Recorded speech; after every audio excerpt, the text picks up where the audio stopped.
궁디파파 구독해주세요.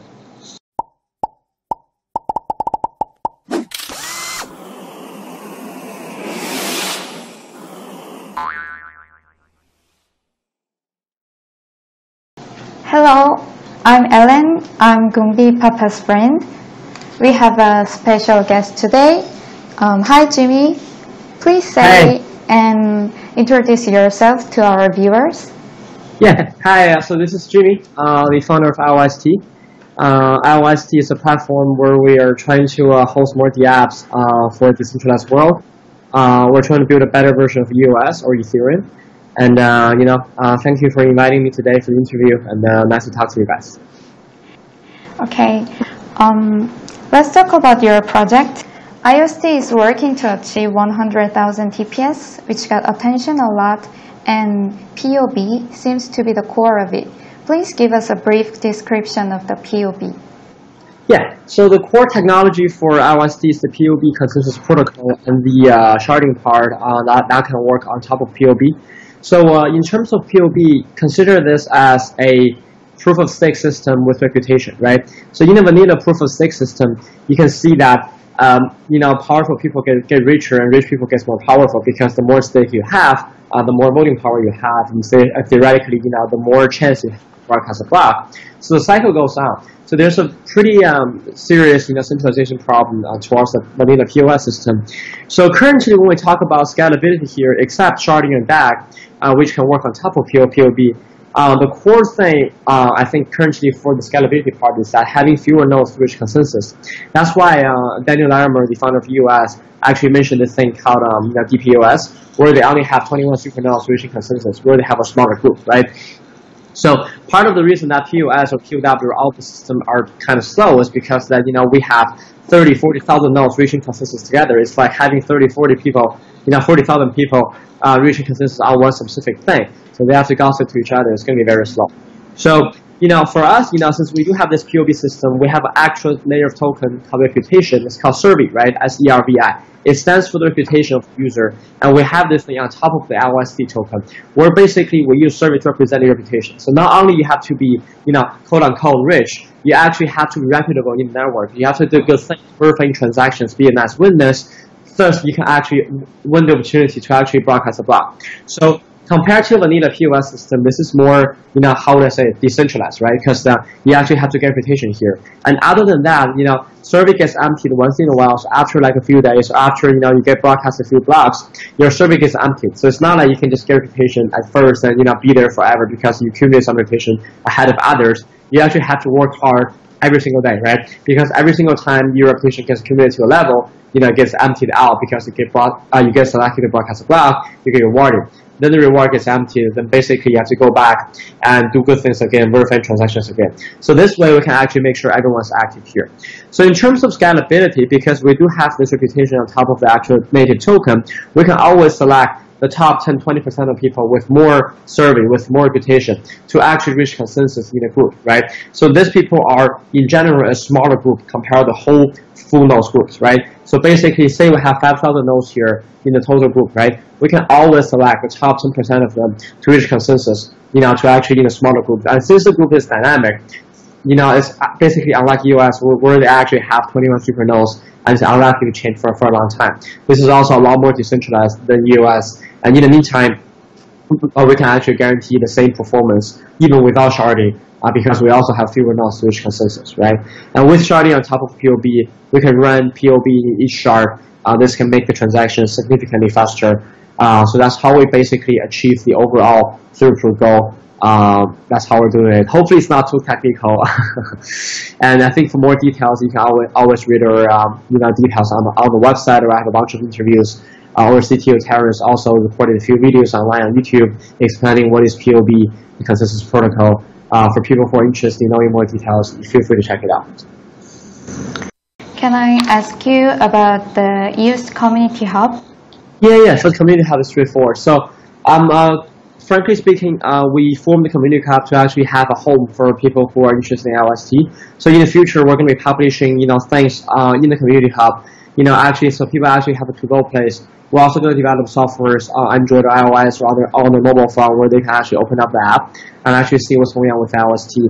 Consider this as a place or as like a forum where people can discuss what's going on with Iost and get the most recent update from Iost. 네, 에어드랍 시간입니다. 이오스트는 10만 TPS 달성을 목표로 하고 있는데 그것은 이오스트만의 땡땡땡 합의 알고리즘을 통해 가능합니다. 이 땡땡땡이 무엇인지 댓글로 달아주시면 총 5분께 추첨을 하여서 700 이오스트 상당의 에어드랍이 진행될 예정입니다. 네, 많은 참여 부탁드립니다. Iost is trying to accelerate blockchain projects through consensus, which is called Blue Hill. Recently, Korean media have talked about Blue Hill investing in Korean projects. I would like to ask you about the future direction of Blue Hill, which might be very interesting for Korean projects and Korean investors. Yeah, for sure. So Blue Hill in general is the consensus for Iost, right? So Ethereum has this foundation, not a foundation, has this organization called Consensus, where they're basically trying to help Ethereum's ecosystem to grow, and in the meantime, they invest in a bunch of other blockchain projects and trying to help the whole industry. So that's the same purpose for us of founding Blue Hill, right? So Blue Hill is primarily doing two things. One of them, they are actually founding projects that are building on top of Iost. So we're trying to basically enlarge a larger community of Iost, having more protocols and the apps building on top of Iost. And now on the other side, we're also supporting the partners of Iost, right? Like for example, we invest in a lot of awesome projects like Certic, or Origo, or Rit3, whatever. And those projects are basically working with Iost on different aspects, either the security part or the ZK Snipes part or whatsoever. And so basically, I think Blue Hill has raised $30 million independently from other LPs, and right now we're actively looking for deals that are technically savvy and potentially can basically be mass adopted in the year of 2019-2020. So we're interested in talking to more Korean projects. I think in Korea we've also backed Consensus Protocol and Carry as well. So those are the two projects we invested in Korea as of now. And then we're also interested in talking to more Korean projects in the future that are potentially interested in working with Iost. So that'll be very exciting. Okay, then Blue Hill is willing to invest if it is promising projects, not just Iost step. Yeah, right? So in general, we invest in two things. Either, obviously, we invest in projects that are building on top of Iost, right? But in the meantime, we also invest in projects that are in general just good and potentially can work with us as a partnership. Yeah. Then what partnership have you made so far, and how is the future plan other than Carry Protocol? So basically, we've made a bunch of partnerships with the project I just mentioned. I think in Korea is the Care Protocol and Consensus Protocol, and in the United States there are a few other projects in China as well, also in Singapore. So a few examples here, say in Singapore, we invested in this project called Rit3, where they're actually issuing a stable coin in Singapore as well. So potentially there will be some technical cooperation between them and Iost, and some of their products will be built on top of Iost. And for Certic, that's a US project we invested. They've been focusing on security audits for smart contract. So what we can do here is basically having them offer a service for future developers on Iost and offer them like a free or a discounted rate at a smart contract security audit. So there are multiple ways we can work with different projects. I think it basically varies from case to case. Yeah. Okay, then if you like to create a killer app on the blockchain, why should devs choose Iost, not Ethereum or EOS? Yeah. So I think Ethereum right now, fundamentally, there is a very severe scalability issue. Where if you look at the whole network right now, the TPS is capped at 20 transactions per second. A lot of the use cases, say like decentralized exchange or whatsoever, even content distribution, can now be done. And also with the transaction fee for every single transaction, there are a lot of issues regarding the Ethereum network right now. That's why I don't think that's a proper or the perfect platform for a lot of use cases, right? I mean, obviously, Ethereum is still the most mass adopted, infrastructure right now. But I think future can be changed. In terms of EOS, though, I think EOS is doing pretty well in terms of the transaction fee part. Although there are some problems with the run design. Right now, to actually host the app on EOS, you need to spend I think 50,000 US, which almost equals to $100,000. So it's a lot of money to actually host the app. Plus that, I think, developer-wise, like US support, like C++, is not very developer-friendly. It's relatively hard for developers to actually get along with US. And other than that, I think there are a few other design flaws in terms of US, the decentralization part, the security part, a lot of other things. So I think, in short, we are trying to build a more, scalable version of Ethereum and building a more developer-friendly version of the US, where we actually support more developers to build things on top of Iost more easily. We support languages like JavaScript, where people can actually build their thing on Iost with ease. Right, and in the meantime, we are more decentralized, more secure, and we can achieve the same scalability part compared to US. So I think we are a superior platform for developers to actually host their stuff on top of, and the more technical outputs will be actually showing in the next few months. We have so we have one more stable version of the testnet launching in October, I think. After that, people can start developing those things on the testnet, and the mainnet is coming beginning next year. If not end of this year, but likely beginning next year, just to make it secure and nice. And I think by then we're going to be one of the best platforms out there that people can use. Then, in terms of users, you mentioned that Iost would go with Iost policy in the fee mechanism, which does not charge the users. Then, would there be other advantages for the users besides not paying the fee? Well, as the user, first of all, we do have a better model than US. So we kind of solved the RAM issue, and in the meantime, there's no transaction fee, or there's an optional free transaction fee for the user. Other than that, I think for the user, it's not about the technology. Like, when you actually use Google, you don't care what's TCP/IP, just use the product, right? So the final goal for infrastructure here is to basically attract more developers, or we can build something on our own to actually have a mass adopted protocol on top of the infrastructure. So people, like, when you play League of Legends, it's not because Mac OS or Windows is fine, it's because League of Legends is fine, right? So it's all about the software, it's all about the protocols, all about the apps.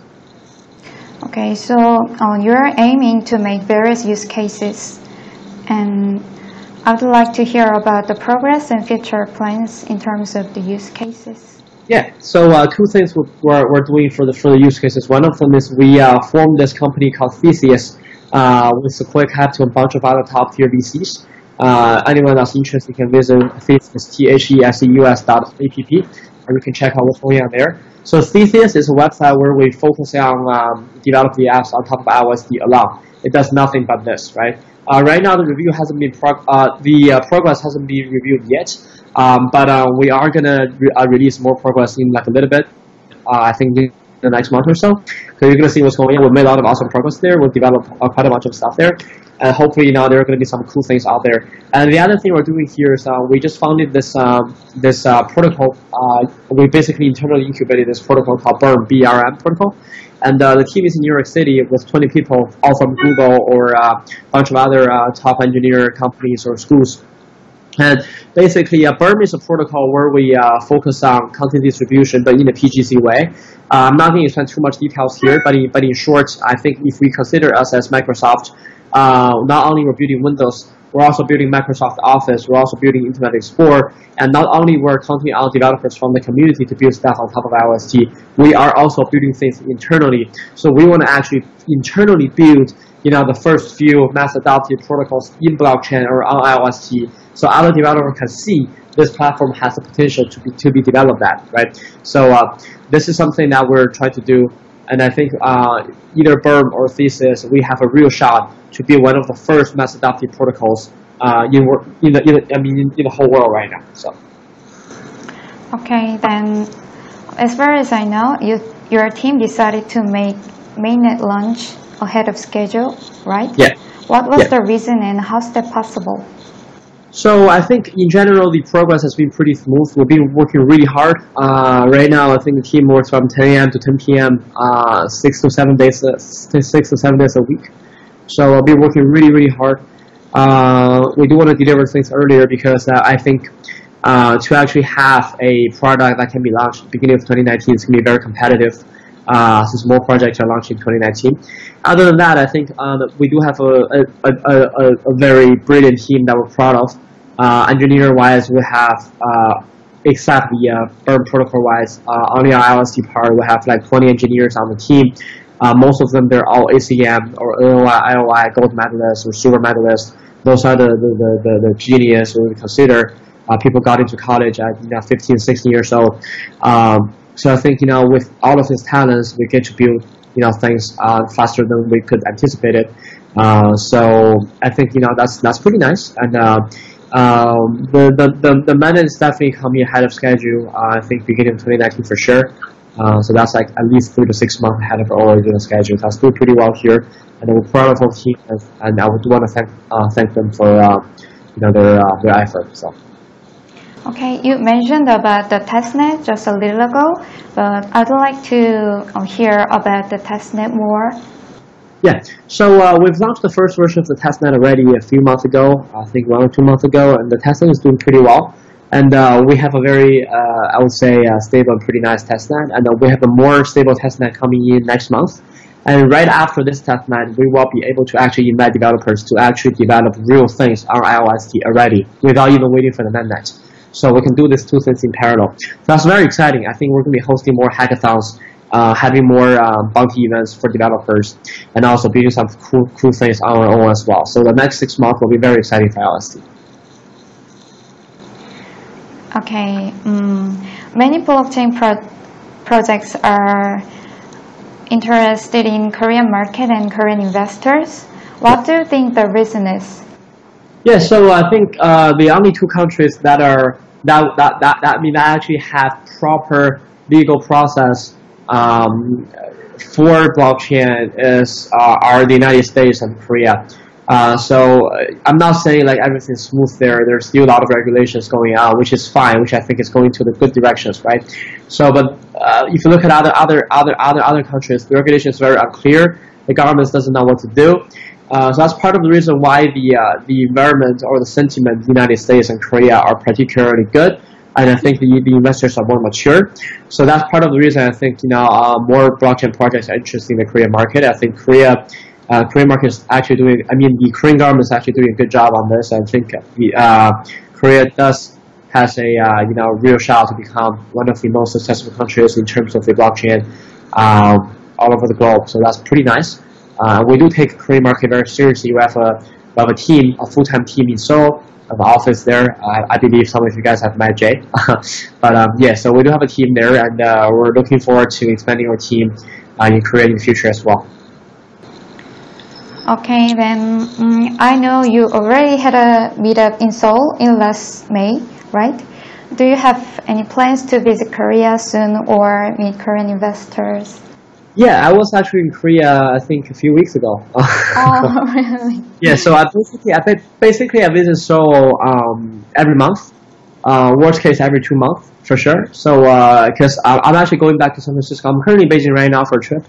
And I'm moving back to San Francisco in 4 days. And I'll be in San Francisco for a few weeks, New York for a few weeks. I'm going back to Asia, and I'm going to stop by Seoul. I think since we do have an office in Seoul, so I do visit Seoul quite often. I take interviews, talk to investors, and host meetups and stuff. I think it's pretty interesting. Last time I was in Seoul a few weeks ago, we hosted meetups in universities in Seoul, and that was pretty interesting to talk to the college students about what blockchain is and how we're potentially changing the world. Yeah. IOST started later than Iost, but there are 20 or 30,000 followers more in Telegram and Twitter. I think it is an example of how IOST is doing well in marketing. What is your future marketing strategies? Yeah, so I think previously, since the mainnet hasn't been launched and the stable version of the testnet hasn't been launched, so we needed to raise more general awareness, let more people know, and let more people focus on the development of IOST. This is the only way we can attract more developers. I think in the future we'll be focused on 2 things. One of them, I think, in the year of 2019, you really have to build a fundamental, right? It's not all about talking anymore. We are going to deliver the product. We are going to have people actually use the product. We're going to have actually real, mass adopted protocols building on top of IOST, so more people actually see IOST as an infrastructure or as an operating system. It's being used by more developers. It's being used by more users. So this is the fundamental we're going to build, right? We're going to deliver in 2019, and that's the most important thing. In terms of other marketing stuff, I think we are going to keep raising general awareness, letting more people involved in the IOST development processes. Eventually, the whole network is going to be a decentralized network. We are not a centralized organization controlling the whole thing. So eventually, we're going to hand over everything to the community. So the community needs to actually know what's going on. So we're going to keep working hard on this. That's actually part of the reason we're building the hub, trying to let more people understand what is IOST. And in the meantime, I think the most important thing to emphasize one more time in 2019 is to build the product and actually have people use it. Okay, then I think many viewers may be curious about this.